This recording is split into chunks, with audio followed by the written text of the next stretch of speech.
Bonjour. Alors aujourd'hui, nous allons essayer les Fabia TDI, une Fabia TDI 75 de 2004. Déjà au premier abord, l'intérieur ressemble beaucoup à une Golf ou à une Polo. Les plastiques sont très simples, de qualité correcte. Le tableau de bord est plutôt agréable avec l'ordinateur de bord qui vous indique un peu tout comme la température extérieure. C'est pas indispensable, mais bon, c'est toujours pratique. Donc l'heure, la consommation instantanée, la consommation moyenne sur le trajet que vous avez fait entre le moment où vous avez démarré le moteur et le moment où vous arrêtez le moteur. Et il faut savoir qu'au niveau de l'ordinateur de bord, il se met à jour au bout de 2 heures après avoir enlevé la clé du contact. Au bout de 2 heures, donc tout se remet à jour, sauf le deuxième ordinateur de bord, qui lui garde en mémoire jusqu'à ce que ce soit vous qui le remettez à zéro. Ensuite, il vous indique donc le nombre de kilomètres, ça c'est très pratique, le nombre de kilomètres qui vous reste à parcourir avant de tomber en panne d'essence, qui s'adapte en fonction de votre conduite, si vous roulez vite, si vous accélérez fort, si vous accélérez doucement, si vous roulez à vitesse moyenne. Les kilométrages peuvent changer très rapidement dans un sens comme dans l'autre. Ensuite, il vous dit le nombre de kilomètres parcourus. C'est assez pratique pour avoir des repères, genre le kilométrage que vous avez entre la maison et le travail, ou la maison et vos parents, ou vos amis, etc. Il vous indique aussi votre vitesse moyenne. Ça, c'est pas très très utile forcément, mais bon, ça y est. Et puis le temps que vous avez mis pour faire le parcours. Alors, le temps s'arrête,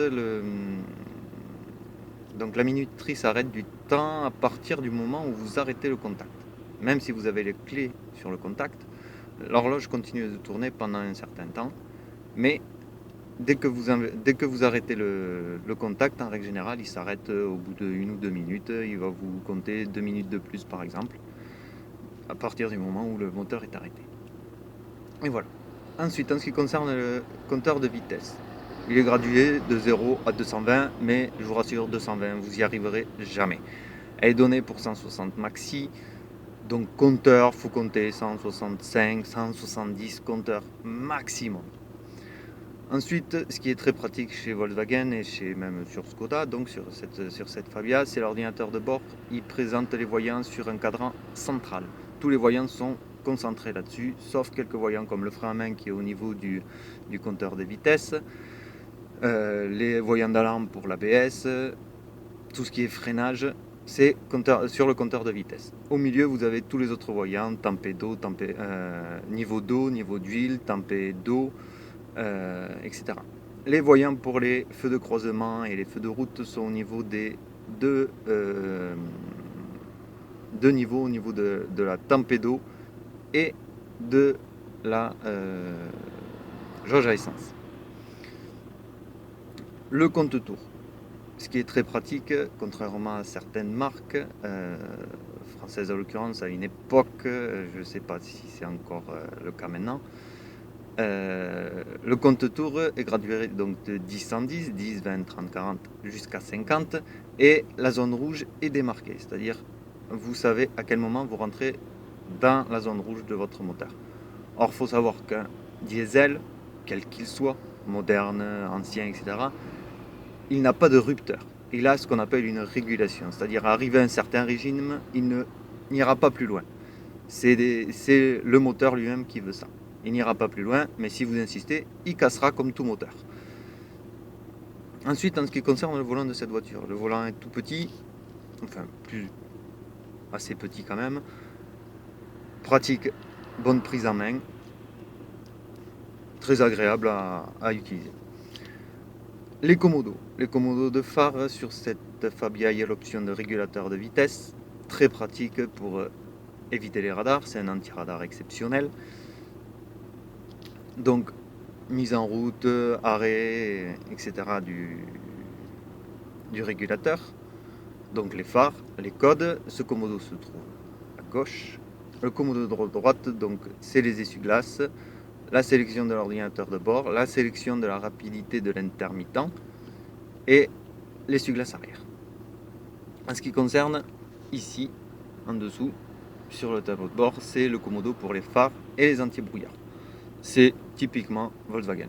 Rien d'extraordinaire sur ça. On peut régler aussi l'intensité du tableau de bord, de l'éclairage du tableau de bord, et le niveau des phares. Cette Fabia est la version élégance, donc pas de vitre arrière électrique, vitre arrière manuelle, mais les vitres avant sont électriques quand même. Sur le commodo, là, sur l'accoudoir plus exactement, vous avez donc les sélections des deux vitres avant, le verrouillage depuis l'intérieur et le déverrouillage depuis l'extérieur. Au niveau de la poignée, vous avez les rétroviseurs extérieurs électriques et chauffants. En position centrale, donc vous l'avez chauffant. Et donc après, en haut, vous réglez le rétro côté conducteur et en bas, le rétro côté passager. En ce qui concerne le rétro côté passager, sur ces versions, 2004 jusqu'en 2005 à peu près, les Volkswagen et la Skoda en l'occurrence étaient équipés d'un rétro passager plus petit, beaucoup plus petit que le rétro conducteur. Allez savoir pourquoi, je sais pas. Ensuite, en ce qui concerne, elle est équipée aussi de l'air conditionné et non de la clim, c'est-à-dire on appelle ça aussi clim manuel, mais c'est plus de l'air conditionné que vous réglez au niveau des commodos du tableau de bord. Vous avez aussi le verrouillage de l'aspiration extérieure de l'air, c'est-à-dire elle recycle l'air d'elle-même. Vous avez un filtre d'habitacle qui est très efficace quand vous suivez une voiture qui fume noir et qui sent mauvais. C'est une boîte de vitesse 5 rapports manuels. Donc voilà dans l'immédiat ce qu'on peut dire sur l'intérieur de cette Fabia. Les sièges, c'est des conforts Volkswagen, c'est-à-dire fesses sensibles, s'abstenir. C'est un confort très rigide à cette époque. Ils se sont quand même assez améliorés ces dernières années sur le confort de leur voiture. Mais c'est pas encore ça quand même. Moi personnellement j'aime bien ce confort rigide. Donc voilà en ce qui concerne l'intérieur. Maintenant on va voir la conduite. Allez, c'est parti. Alors, à première vue, la Fabia 1,4 litre TDI 75, on pourrait croire que c'est pas non plus un foudre de guerre au niveau des accélérations.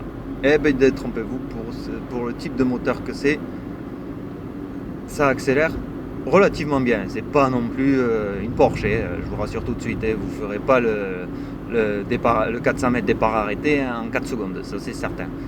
Mais disons que le turbo aide énormément dessus au niveau des accélérations. Elle a une bonne montée en régime, très agréable. C'est déjà des turbos à géométrie variable. Donc le turbo s'adapte en fonction de votre type de conduite. Si vous avez besoin d'accélérer, eh bien, il sera présent à partir de 2250. Ça c'est le moment où vraiment vous avez le maximum de puissance. Mais il commence à charger déjà en dessous de 2000 à 1900, 1950 par là. Même sans le turbo, quand le turbo n'est pas déclenché, vous avez quand même un couple moteur qui est assez agréable à utiliser. Ensuite, au niveau de la direction est très souple, c'est une direction assistée électrique et non hydraulique. Donc elle est constante, c'est-à-dire que vous soyez à l'arrêt comme en route, elle sera toujours la même.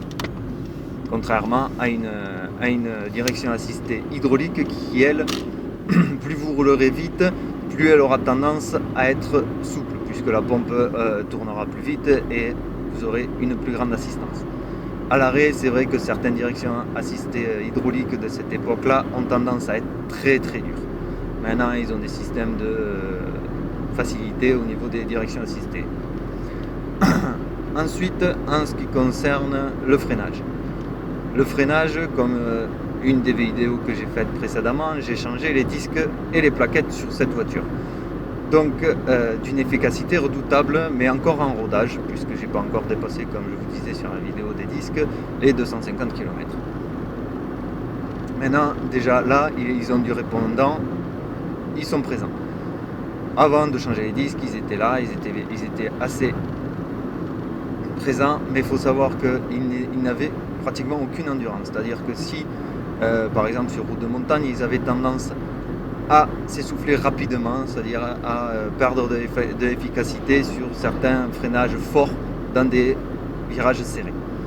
Donc évitez de solliciter les freins d'origine sur ces petites Fabia. C'est pas fait pour ça en même temps, je vous l'accorde.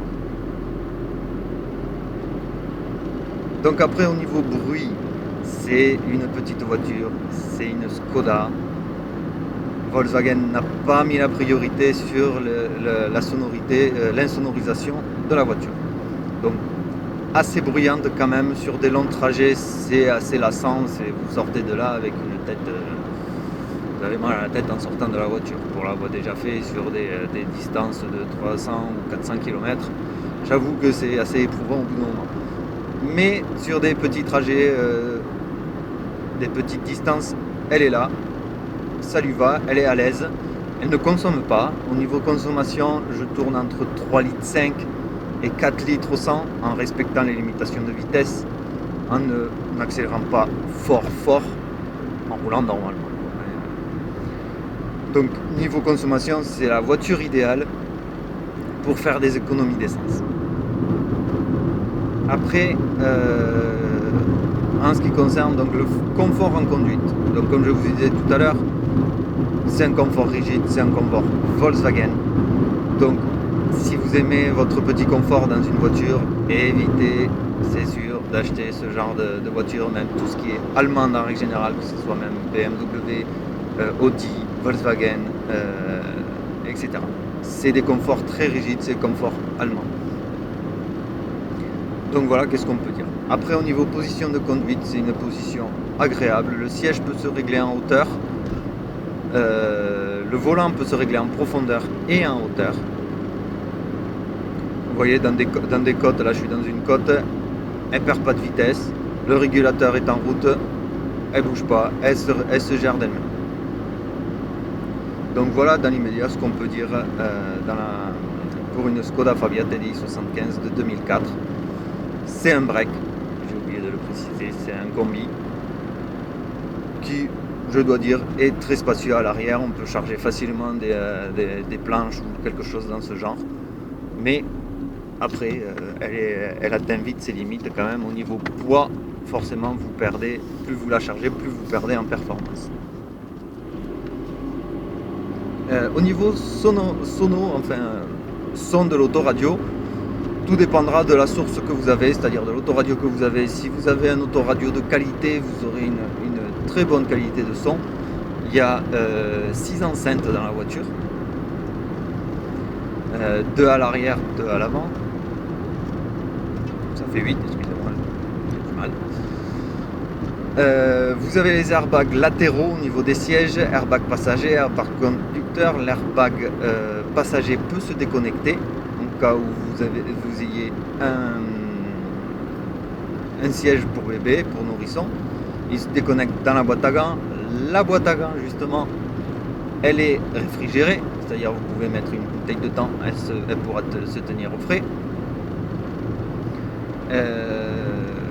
Après, il n'y a pas grand-chose d'autre à dire. C'est pas non plus le grand luxe dans cette voiture.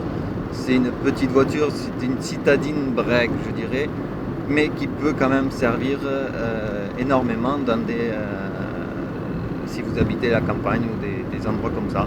Elle dira pas non de faire des kilomètres sans problème, et vous verrez que c'est quand même une voiture très très pratique à utiliser. Elle se gare facilement, elle a le détecteur de recul, le radar de recul, pardon. Donc une facilité enfantine pour la garer, ça se gare tout seul.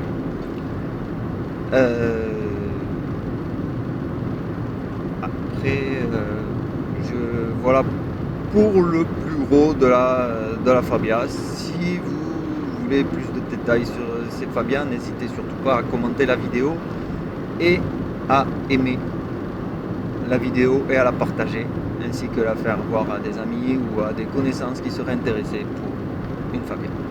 Voilà. Et bien je vous dis à très bientôt et je vous souhaite une bonne journée.